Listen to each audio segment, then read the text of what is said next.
सफलता एक चुनौती है, उसे स्वीकार करो, देखो कहाँ कमी रह गई और सुधार करो।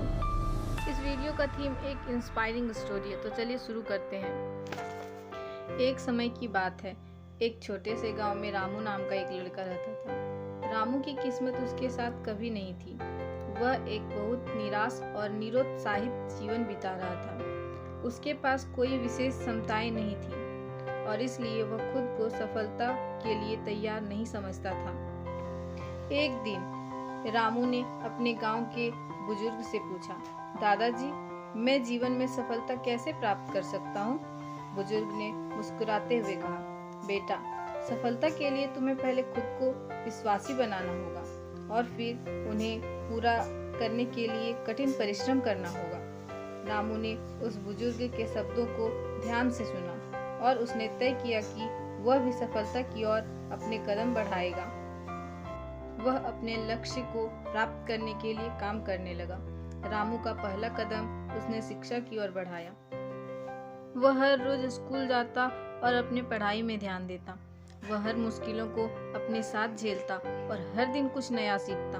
धीरे धीरे रामू ने अपने कौशल को सुधारा और उसने अपने सपनों को पूरा करने के लिए कभी हार नहीं मानी। उसने हर कठिनाई को अपने लिए एक अवसर में बदल दिया। कुछ समय बाद रामू को एक विदेशी कंपनी में नौकरी मिली। यह उसके लिए एक बड़ा कदम था। उसने इस अवसर का सही से लाभ उठाया और अपने काम में पूरी दखल दी। समय के साथ रामू ने अपने कौशल को और बढ़ाया और उसने कंपनी में अच्छा पद प्राप्त किया। उसकी मेहनत और संघर्ष उसे सफलता के पथ पर ले गई। आज रामू एक सफल व्यक्ति बन चुका है।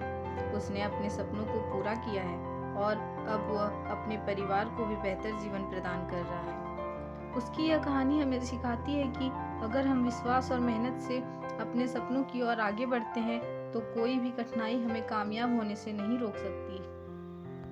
स्टूडेंट लाइफ के 10 साइकोलॉजी फैक्ट जिसके होने ना होने से स्टूडेंट लाइफ पर बहुत प्रभाव पड़ता है, तो चलिए जानते हैं। नंबर 1, विद्यार्थियों को हमेशा सही वक्त पर और सही बातें बोलनी चाहिए। उन्हें बातूनी होने से बचना चाहिए। फैक्ट नंबर 2, विद्यार्थियों को अपने कक्षा की सिलेबस के अलावा इनसे बाहरी की चीजें भी सीखने की जिज्ञासा होनी चाहिए। फैक्ट नंबर 3, उन्हें यह ज्ञान होना चाहिए कि थोड़ा थोड़ा करके रोज पढ़ें ताकि परीक्षा के समय तनाव से बचा जा सके। Consistency is most important.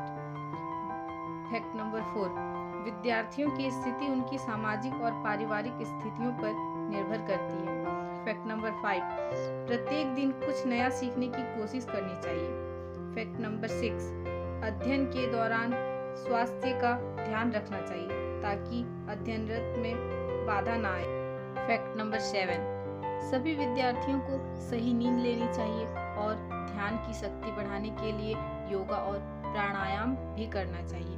Fact number 8, छात्रों को अपने मनोबल को बढ़ाने के लिए स्वयं को प्रोत्साहित करना चाहिए।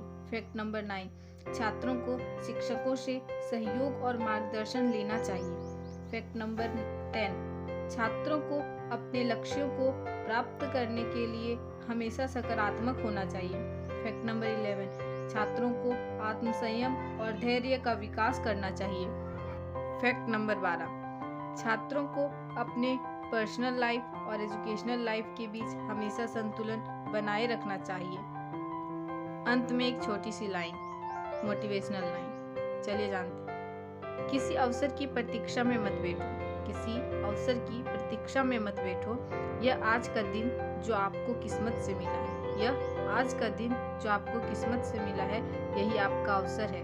इसे जाया ना करें, इसे जाया ना करें। अभिमान किसी को ऊपर उठने नहीं देता और स्वाभिमान नीचे झुकने नहीं देता, इसलिए स्वाभिमानी बने, अभिमानी नहीं।